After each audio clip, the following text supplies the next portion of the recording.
Today we're going to talk about how to be credible. As journalists, credibility is the most important thing to have. Unlike professions like doctors and lawyers, a journalist isn't required to have a license that proves they are a credible source. They have to earn it. To earn credibility means to earn the trust of your readers and belief in your stories and opinions. Credibility is earned over time through many different ways. Credible journalists take detailed notes on their research to show the process on where they got the information in their stories. They also try to use as many primary sources in their stories and research to give as many direct accounts of the events or information. They will frequently have their notes and stories fact checked to ensure they are delivering correct information and not fabricating stories.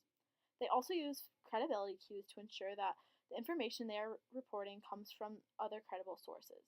They give attribution to all the sources in their writing to be transparent to the readers on where the information came from.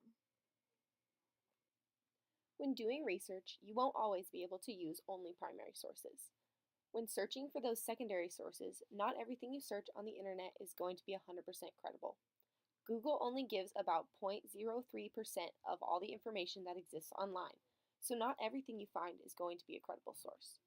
As journalists, we can use credibility cues to assess whether or not the information of a source is truthful enough to use in our writing. When using credibility cues, it is important to assess the reputation of the source, the date of publication, the author's reputation and prior experience, and double and triple check information using multiple credible sources. If you find that a source isn't or doesn't seem credible, don't use it in your writing. As journalists, keeping your credibility throughout your whole career is the most important thing because credibility is earned over and over, but once it's lost, you can't get it back. Everything you report also reflects directly back to the company you are working for. A well known example of this is the Brian Williams scandal. He exaggerated his story and changed it multiple times. This caused him to be suspended from NBC and lose the trust of everyone.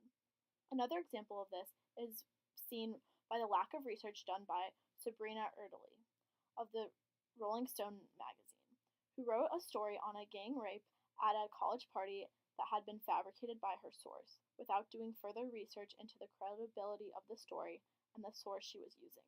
She was eventually fired from Rolling Stone and was required to give an apology. These are examples of what can happen when journalists lose their credibility and the trust of their audience. Earning and maintaining credibility takes hard work, but is necessary to build a successful career. Remember to always fact check, use credibility cues, and look beyond the basic sources to build your credibility and career as a journalist.